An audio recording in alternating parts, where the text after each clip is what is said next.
इतनी गर्मजोशी से हमारे को वेलकम किया। मैं चाहता हूँ सभी जितने भी इस हॉल में मौजूद हैं सभी मेरे लिए परमात्मा है, क्योंकि हम सभी एनर्जी की लेवल है और परमात्मा सभी परमात्मा परम भगवान परमेश्वर सभी के अंदर विद्यमान है। तो मैं चाहता हूँ आप सभी को यहाँ से कोटि कोटि नमन करता हूँ। थैंक यू,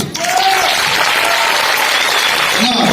सबसे पहले मेरा नाम डीएल मोहंती, मैं ओडिशा से बिलोंग करता हूँ और आर्मी बैकग्राउंड से हूँ। और सबसे पहले उस भगवान को मैं थैंक्स पे करता हूँ जिन्होंने मेरे को बढ़िया संस्कारी बनाया, और मेरे पिता माता को मैं सबसे पहले थैंक्स पे करता हूँ, उनको कोटि कोटि नमन करता हूँ यहाँ से, जिनकी वजह से मेरे को दमदार सिस्टम मिला और दमदार अप्लायंस मिले। क्योंकि बोला जाता है जिसकी संस्कार बढ़िया होता है और जिसकी कर्म बढ़िया होता है पिता माता का, उनकी भी आशीर्वाद बच्चों को भुगतना पड़ता है। ये रामायण महाभारत में थोड़ी थोड़ी इसके बारे में लिखा गया है। तो मेरी थैंक्स मेरे महामेंटर महागुरु मिस्टर विपिन कुमार भगत सर। मैं चाहता हूँ विपिन कुमार भगत सर के लिए जबरदस्त ताली बजाएं। एक बार थैंक यू भगत सर, आपको यहाँ से बड़े नमन करता हूँ। आपकी ट्रेनिंग, आपकी मोटिवेशन, आपकी गाइडलाइन और आपने इतनी दमदार तरीके से मेरे को मोटिवेट करके रखा, जिसकी वजह से ये पगला कहीं गिरा नहीं, घूम घाम इसी सेफ शॉप में और सर्वोपरि राधा कृष्ण में आ गया। थैंक यू महागुरु जी, थैंक यू।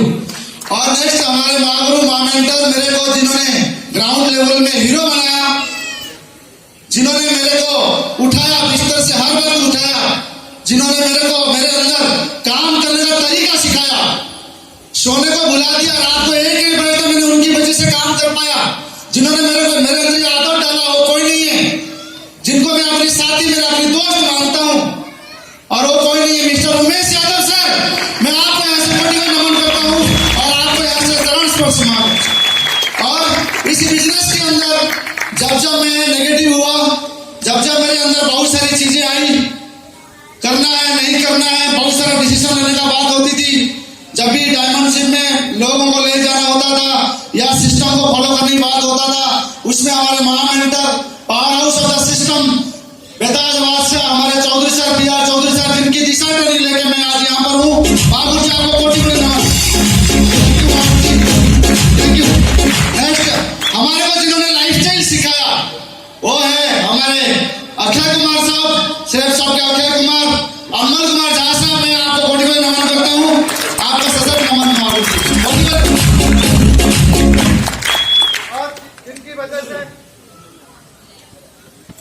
और सेफ शॉप में ज्वाइन होने के बाद अगर आज व्यक्ति यहां तक पहुंचा है, वो एक महान ट्रेनिंग थी।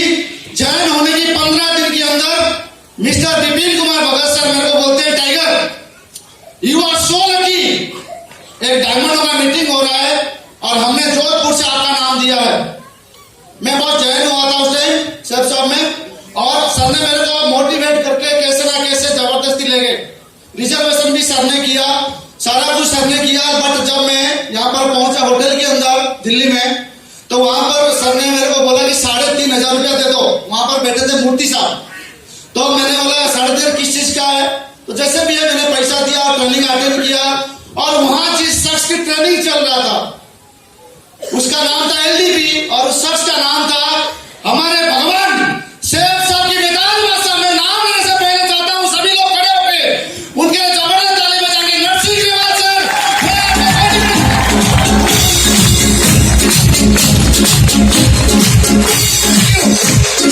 उनकी LDP की वजह से ये भक्ति आज यहाँ पर है। जैन होने की बात मेरे को जिसने चयन किया था आज यहाँ नहीं है। आज यहाँ बीकानेर के अंदर बढ़िया आर्मी में पोस्टेड है, हविलदार यहाँ का DS नौकरी करता है, बहुत बढ़िया गाड़ी चला रहा है। बट उस LDP के अंदर महागुरु भगत सर लेके आप ग्रेवाल सर का ट्रेनिंग चल रहा था। उस LDP में ट्रेनिंग के अंदर ग्रेवाल सर बोल रहे थे, आई एम द बेस्ट नहीं तो next, I am the best नहीं तो नेक्स्ट। ये तो बाद में समझ में आया, तुम्हें नया ज्वाइन हुआ था, लेकिन ग्रेवाल सर का जो एक्साइटमेंट था, जो जोश था, जो जुनून था, मैं बोला यार ये व्यक्ति इतना उम्र होने की बाद इतनी दमदार तरीके से बोल सकता है, फौजी आदमी है, 2 लाख का चेक दिखा सकता है, तो हम भी अगर इनके पीछे पीछे चलेंगे तो हम भी सारा 2 लाख का चेक दिखाएंगे, और 1 करोड़ का चेक आएगा, 1 करोड़ का भी दिखाएंगे।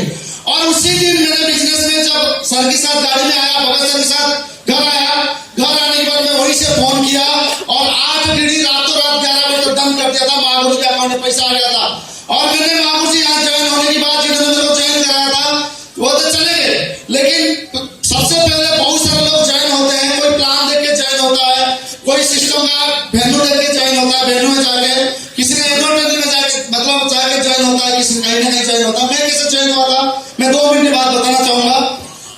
एनोटनी चल रही थी और मैं फौज के अंदर, आर्मी के अंदर स्टेशन बस में था। स्टेशन बस छोड़ करके जोधपुर से हम आ रहे थे।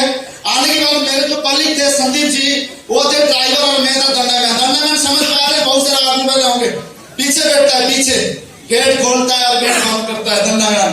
तो मैं दंडामैन था और वहां से जब उस व्यक्ति ने मेरे को बोलता है कि यार एक हमारे गाड़ी है और यहाँ आए, चलो मिलके चलते हैं। मेरा चलो चलते हैं। फिर मैं जब वहां गया, वहां एनोटनी चल रही थी। 10 बाई 10 रूम भी नहीं था, छोटी रूम थी जहां पर विपिन कुमार भगत सर रह रहे थे जोधपुर के अंदर। और उस एनोटनी को जब मैं देखा जाके बैठा, वहां देखा 10 से 12 आदमी, फौजी आदमी, कोई कंबाइन ड्रेस में, कोई पीटी ड्रेस में, सब बैठे हुए और वहां पर चल रहा है ऑडी। ये भी आप ले सकते हो, ये आप एक दिन ब्रेकफास्ट जो है लंदन में कर सकते हो, उसी दिन लंच जो है ना अमेरिका में कर सकते हो। ये बातें हो रही थी। तो ये सारी बातें जो ड्रील की स्लाइड चल रही थी, ड्रील की स्लाइड चल रही थी, भगत सर यही बात बता रहे थे, डायलॉग ऐसे ही चल रही थी। तो मैं भी बैठ गया, मेरे को भी मजा आने लगा। 11:15 बजे ट्रेनिंग कंप्लीट हुई। ट्रेनिंग कंप्लीट होने के बाद भगत सर बोला, सर आप प्लान देगा? नहीं सर प्लान देगा नहीं, फिर टाइम भी हो गया था, फिर हम लोग घर चले गए, कोई बात नहीं। बट भगत सर ने मेरे को नंबर दे दिया, बोले ये नंबर ले लो, मेरे से बात कर लेना, जाओ घर जाओ, 11:15 हो गया है, जाओ। तो मैं घर जाके रात भर मेरे मन में चला, एक दिन ब्रेकफास्ट लंदन में और उसी दिन का लंच जो है ना अमेरिका में, ये कैसे होगा? और वो ऑडी वाला गाड़ी जो है, सच बताता हूँ, हमने कभी कार का सपना देखा नहीं था, ठीक है। बट ऑडी वाला कार जब देखा, सर ने बोला ऑडी 4 चूड़ी वाला कार है। ये मेरी जिंदगी में पहली बार सुना। उस दिन 2017 के अंदर जब मैंने प्लान देखा था, सबसे पहले मैंने ऑडी का नाम सुना। और जब ऑडी का नाम सुना, मैंने सर को सुबह फिर फोन किया, लगभग 11:30-12 बजे। जब हम क्या करते थे, स्कूल बस लेके जाते थे, आर्मी बस, और वहां पर छोड़ते थे जोधपुर के अंदर, और वहां से हेलमेट लेके किसी ना किसी का लिफ्ट लेके घर आते थे, घर में खाना खा के सो जाते थे। फिर 12 बजे उठते थे अलार्म लगा के, फिर हेलमेट लेके रोड पे जाते थे, किसी ना किसी का लिफ्ट लेते थे, फिर स्कूल बस में चले जाते थे, फिर स्कूल बस से आ जाते थे। ये हमारा डेली का रूटीन था, हम यही करते थे। तो मैं वहां से उस दिन आया और मैं सो भी गया। बट मैं सोचा यार उस आदमी से बात करूं, क्या ऑडी बता रहा था, क्या है। मैंने फोन किया सर, मेरा सर नमस्कार, जय हिंद। बोला हाँ सर, कौन बोल रहा है? मेरा डीएन मोहंती, कल रात को गया था आपका जब ट्रेनिंग चल रहा था, बड़ी बड़ी गाड़ी बता रहे थे आप, कैसे आएगा ये सब? मैंने ऐसे ही पूछा सर को, कैसे आएगा? उन्होंने बोला आपने प्लान देखा? मैं नहीं सर प्लान नहीं देखा। बोला आप आ जाओ, मैं आपको प्लान दिखाता हूँ। किसने लेके आया था? उसका नाम संदीप। लेकिन प्लान देखने के लिए मैं ड्राइवर सर के पास गया, सर ने प्लान दिखाया, मैं तुरंत हाथों का साइन अप किया। मैंने बट प्रोडक्ट सर बोला मैडम को पूछता हूँ, मैडम से पूछ के बताऊंगा कौन सा प्रोडक्ट लेना। बोला ठीक है सर, आप पूछ के बताओ। फिर मैंने सर को मैडम से पूछ लिया, मैडम से क्लियर ही हो गया। लेकिन मेरे मन में एक सवाल चल रहा था, कंपनी 2 लाख कैसे देती? शायद बहुत सारे लोगों को पता नहीं होगा 2 लाख कैसे देता। मैंने सर को जाके पूछा ज्वाइन होने से पहले।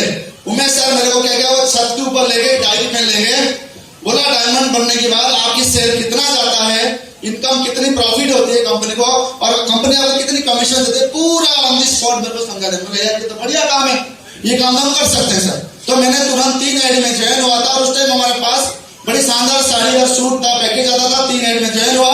ज्वाइन होने के बाद महापुरुष ने मेरे को एलडीबी प्रमोट किया, रेवाल सर की एलडीबी में। और उस एलडीबी की वजह से मैंने आज तक कोई भी ट्रेनिंग मीटिंग मिस नहीं किया, जिस ट्रेनिंग मीटिंग की वजह से आज ये शख्स आपके साथ में है और यहाँ खड़ा है। क्योंकि बोला जाता है, नदी का पानी कितनी भी स्पीड चले, जब नदी का पानी किसी भी जगह में स्पीड में चलना शुरू होता है शुरू में, तो धीरे धीरे जब टर्निंग आता है ना, तो कहीं ना कहीं स्लो होता है। फिर जब सीधा रास्ता मिलता है तो स्पीड होता है। तो ट्रेनिंग मीटिंग मैंने कभी मिस नहीं किया। जब जब मैंने नेगेटिव हुआ, मैं सारी बात कर रहा हूँ ट्रेनिंग मीटिंग की। आज तक मैंने महापुरुष PR चौधरी सर का 12 दिशा ट्रेनिंग ले रखा हूँ, 12, जिसकी वजह से आज यहाँ हूँ। और महापुरुष नरसिंह रेवाल सर का 12 एलडीबी ट्रेनिंग लिया हूँ, जिसकी वजह से यहाँ पर हूँ। और सबसे बड़ी सक्सेस में, थैंक यू, सबसे बड़ी हमारी सफलता में महापुरुष PR चौधरी सर का हाथ ऐसे रहा। जब हम ज्वाइन हुए, ज्वाइन होने के बाद हमारा एक काम था, हम लोगों को ज्वाइन कर देते थे। बट उन लोगों को लीडर बनाने के लिए महापुरुष PR चौधरी सर ने मॉन्यूमेंट रिसोर्स, वो वो रिश्वत कभी जिंदगी में नहीं भूलेंगे। हो सकता है ताज से हमारा घर हो जाए, हो सकता है ताज से हमारा बड़ा मकान बन जाए, लेकिन वो रिश्वत और वो रिश्वत, जिस रिश्वत के अंदर PR चौधरी सर 12 घंटे का कोर ट्रेनिंग करवाते थे, और वहां पर उस कोर ट्रेनिंग के अंदर हमको एक ही चीज सिखाते थे, कोर कौन होता है और कोर डायमंड ही होता है, कोर कौन होता है, कोर ये सब चीज जानता है, पूरी डिटेल से सर बताते थे। और उस ट्रेनिंग लेने के बाद हमने क्या किया, उसको डुप्लीकेशन करने का मौका मिला हमारे को। सर ने बोला यही चीज आपने टीम पे करा। हमने सीखो सिखाओ चलवाया, और उस सीखो सिखाओ में भगत सर कंटिन्यू सीखो सिखाओ चलाते थे, वहां पर हम जाते थे। और भगत सर कब सिखाते थे, जानना चाहते हैं टाइमिंग? यस। अब हम लोग थे फौजी आदमी, सुबह से जाएंगे 1:30 बजे आएंगे, फिर जाएंगे 3 बजे जाएंगे, फिर आएंगे 8 बजे फिर क्या करेंगे, खाना खाएंगे और अपना अल्फा मोड में जाते थे। बट भगत सर बोलते थे तुम प्लान कर लो, सब कुछ प्लान होने की बाद जब घर की तरफ तुम्हारी गाड़ी चले ना, उस तरफ घर की तरफ नहीं जाना, ऑफिस में आ जाना। और सर हमारे को 12 बजे तक ट्रेनिंग सिखाता। ट्रेनिंग में क्या चलता है, कुछ नहीं, सेम स्लाइड प्लान कैसे देना है सर बोलते थे, हम लोग बोलते थे। स्टेज में एंकरिंग सिखाते थे, फॉलो कैसे करना है सर बोलते थे, हम बोलते थे। कोई ट्रेनिंग का नाम ट्रेनिंग का, बस बैठ करके उस चीज को पेशेंस के साथ बार-बार सुनना और बार-बार बोलना, यही ट्रेनिंग का मेन हिस्सा होता था, और कुछ नहीं होता। और कई बार इस बिजनेस में आने के बाद महापुरुष ने टारगेट के बारे में बताया, और मैं स्पेशली थैंक्स करूंगा उस कोर ट्रेनिंग का, जिस कोर ट्रेनिंग महापुरुष PR चौधरी सर के द्वारा दी जा रही थी। मेरी पहला कोर ट्रेनिंग था, और उस कोर ट्रेनिंग में महापुरुष PR चौधरी सर ने कमिटमेंट किया सर को बुला के, भगत सर को। सर एक्चुअली सर को प्यार से बोलते हैं भगत जी करके बोलते हैं, जरा भगत जी आओ, तो भगत जी करके बुलाया महापुरुष ने, बुलाया, बोला देख टाइगर, तेरा एक टाइगर टारगेट जीत सकता है, बट तेरे को कमिटमेंट करना पड़ेगा। बोला क्या? बोला ये टाइगर टारगेट जीत जाएगा तो तेरे हीरो होंडा गाड़ी दे देना। तो महापुरुष ने बोला ठीक है महापुरुष आपने बोला हम दे देंगे। तो मैं भी वही सुन रहा था, क्योंकि 100 लोगों का कोर ट्रेनिंग थी, वहां पर हमको भी सुनाई देती सर क्या बोल रहे थे। तो मैंने टारगेट जीत गया, पहला टारगेट सर ने मेरे को जिता दिया। उमेश सर और भगत सर मिल करके ना मेरे को टारगेट जिता दी, पहली टारगेट जोधपुर का मेरे को जिता दिया, और सर ने मेरे को बाइक भी दे दी, और महापुरुष जी अपना उमेश यादव सर ने एक वॉशिंग मशीन का पैसा भी दे दिया।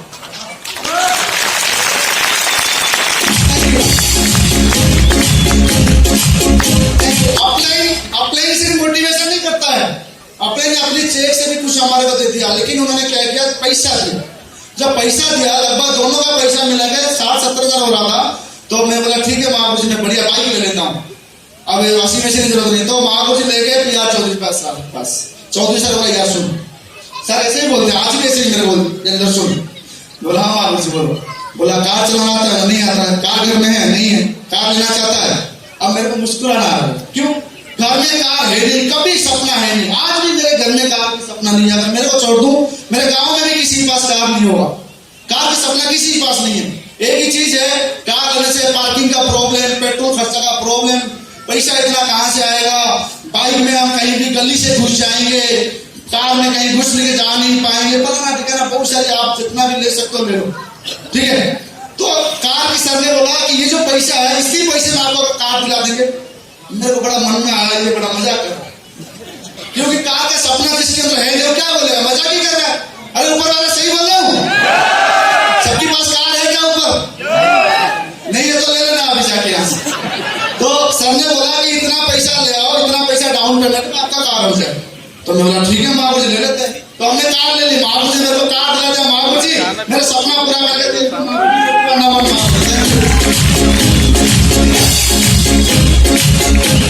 Okay thank you. उसके बाद काम चलता रहा, महापुरुष जी, PR Chaudhary sir, Umesh Yadav sir, Vipin Kumar Bhagat sir, Amar Kumar Jha sir, और बीच में 3 महीने के अंदर हमारा मेंटर, हमारे नेटवर्क के वेदांत बादशाह, सेफ शॉप के हीरो, हमारे नरसिंह ग्रेवाल सर का LDB ट्रेनिंग ले लेकर हम यहाँ पहुंचे हैं, और हमारे अंदर कोई क्वालिटी नहीं है। मैं आपको रियली बताऊं, यहाँ पर बैठे हुए हर शख्स मेरे से बढ़िया प्लान दिखा सकता है, यहाँ से बैठा हुआ हर शख्स मेरे से बढ़िया फॉलो कर सकता है, लेकिन मैंने एक ही बात ध्यान रखा हूं, आज भी Bhagat sir, Chaudhary sir, Umesh sir कोई भी बात बोलते हैं, मैं चुपचाप सुनता हूं, और एस के सिवा नो कभी नहीं बोलता। ये मेरे अंदर जो खासियत है, सेल्फ शॉप के अंदर आने के बाद सफलता की जो खासियत यही है। आपको लगता होगा बहुत सारी चीज आता है जिंदगी में, नेगेटिविटी होती है, बहुत सारा चीज होता है, लेकिन जितनी बड़ी बड़ी अचीवमेंट मेरा है, ये सारे मेरा प्लान को डेडिकेट है और सेल्फ शॉप की सक्सेस सपोर्ट सिस्टम को डेडिकेशन है। कहानी के माध्यम से मैं आपको बताऊंगा डायमंड बनता कौन है। जानना चाहते हैं डायमंड कौन बनना चाहते हैं? अगर ये कहानी आपने सुन ली, यहां से गारंटी दे सकता हूं वो 100% डायमंड बन जाएगा। और इस कहानी को इम्प्लीमेंट करना चाहिए। चाहे आप अभी इस कहानी को इधर से सुन के इधर से निकाल दो, चाहे इधर से सुन के इधर दिमाग में रख लो, इम्प्लीमेंट करने वाला बनना चाहिए।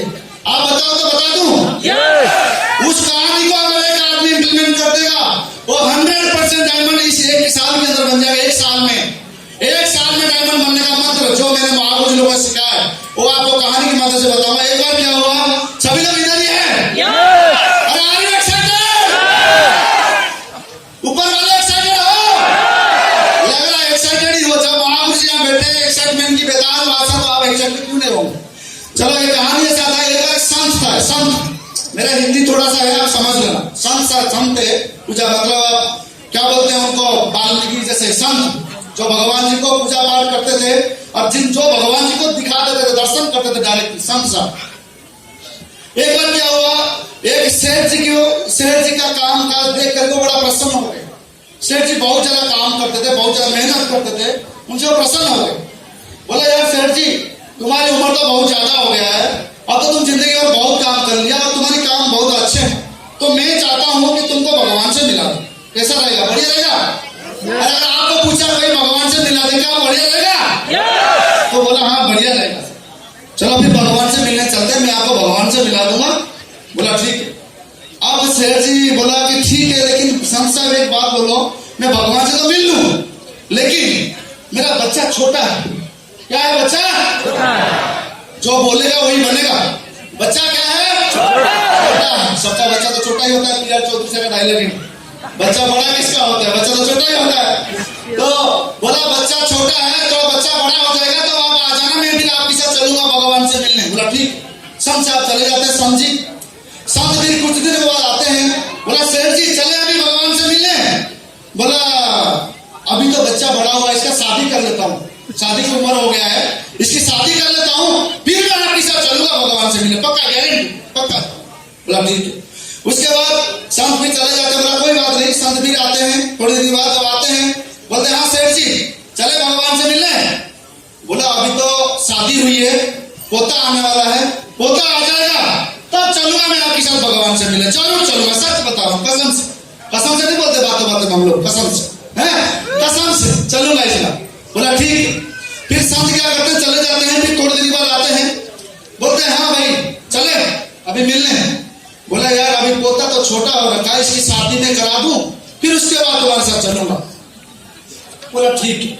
अब संत चले जाते हैं। जब उसके बाद कुछ दिन बाद आते हैं, देखते हैं उस बुद्धा का क्या हो गया, समय खत्म हो गया, उस बुद्धा चले गए, संसार छोड़ के चले गए। और एक बैल, जो बैल काम कर रहा है, उस घर में एक बैल है, वो बैल काम कर रहा है, बड़ी मेहनत कर रहा है। तो उस बैल के अंदर देखते हैं, संत थे जो सब कुछ देख पाते थे, वो देख रहे हैं ये बैल नहीं है, ये वो आदमी का आत्मा इसके अंदर है। बोलते यार बैल के पास जाते हैं, तू तो फिर बैल बन के इसी घर में आ गया? बोला हाँ। क्यों? तो मैं भगवान के पास ले जा रहा, तू फिर किसी ने इसी घर में आ गया बैल बन के? बोला यार मेरा बेटा का एक दुकान है, ध्यान से सुनना, बहुत स्ट्रॉन्ग स्टोरी है, हमारी ग्रेट ऑफलाइन क्या है। बोला ये दुकान जो है, उस दुकान को चलाने के लिए, सामान लाने के लिए उन्होंने एक बैल रखा है, जो बैल खाता ज्यादा है, काम नहीं करता, लेकिन मैं कम खाता हूं और ज्यादा काम करता हूं, तो मेरा बेटा का दुकान है, इसकी पैसा बचे। बोला अच्छा ठीक है, फिर तुम चलोगे भगवान के पास? मैं अभी भी ले चलूं। बोला नहीं तुम थोड़ी देर बाद आओ। बोला ठीक। तो अभी भगवान चले जाते हैं संत जी थोड़ी देर बाद आते हैं, आके देखते वो बैल जो है दुनिया में नहीं है, चला गया, मतलब संसार छोड़ के चला गया। और एक कुत्ता उस घर में बैठा हुआ है, घर के दरवाजा में, और देखता है वो कुत्ता नहीं है, कुत्ता के अंदर क्या है, वही आदमी की आत्मा है। बोला यार तू अभी फिर कुत्ता बन के भी आ गया इधर, अभी भी चल, मौका है, मैं अभी जा रहा हूँ भगवान के पास, तेरे से मिला दूंगा, चल। भगवान से मिलना चाहता है? बोला यार वो तो सही है, लेकिन मेरा जो बहू है ना बहुत ज्यादा जेवर सोना पहन रखा है, घर को मैं देखभाल कर रहा हूं, मैं घर का वॉचमैन जैसा हूं, कोई चोरी कर लेगा, मैं नहीं जा सकता, अभी नहीं जा सकता, तू बाद में आओ, थोड़ी देर बाद में आओ। बोला ठीक है। तो फिर क्या करते हैं, संत साहब चले जाते हैं। संत साहब फिर दोबारा जब आते हैं, देखते हैं एक मेंढक टर टर टर टर टर टर कर रहा है, करता ना टर टर करता है ना, वो मेंढक टर टर कर रहा है। बोला यार ये मेंढक तो वही है, इसी के अंदर आत्मा वही है, उसी आदमी का आत्मा है। बोला यार अभी भी मौका है, इसी गट्टर से तेरे को निकाल के मैं अभी भी तेरे को भगवान से लेके मिला सकता हूं, मेरे पास पावर है। बोला नहीं नहीं मैं यहीं पर ठीक हूं। बोला क्यों? बोला मैं यहीं से मैं अपनी पोता को देखता हूं, मेरे बच्चों को देखता रहता हूं, मेरे बहू इधर से जाते हैं मैं देखता रहता हूं, मैं तेरे साथ नहीं जा सकता अभी भगवान के पास, तुम बाद में आना, तुम्हारे साथ जाऊंगा। अब इसका मतलब क्या है? अपलाइन तो बहुत कोशिश करता है डायमंड बन जा, चल डायमंड शिप में, चल दिशा में डायमंड बन सकता है, चल अभी ग्रेवाल सर का वेलकम होटल में काउंसलिंग चल रहा है, चल काउंसलिंग करा देता हूं, चल अभी दिशा में महापुर जी प्यार चौधरी का चल रहा है। लेकिन बंदा बोलता है बाद में, अगली बार, बाद में, अगली बार, इस बार पैसा नहीं है, अभी छुट्टी नहीं मिला, अभी मेरा बीवी मना किया, अभी मेरा बीवी मना किया। मैं पूरी कहानी बताता हूँ आपको, पूरी कहानी से बड़ी चीज अच्छी है। और उसमें यही बोलता है लास्ट में, सर मैं अभी भी बहुत सारे लोग हैं टिकट लेने की बार यहाँ नहीं आते हैं, बोलते हैं सर ट्रेन छूट गया। जब तक ये संसार की सत्य है, परमात्मा का सत्य है, जब तक आप नहीं चाहोगे डायमंड बनने के लिए, जब तक आप नहीं चाहोगे टारगेट जिताने के लिए, सर अपने कितना भी जोर लगा ले, आपको टारगेट कोई भी नहीं जिता सकता, डायमंड से कोई भी नहीं लेकर आ सकता है,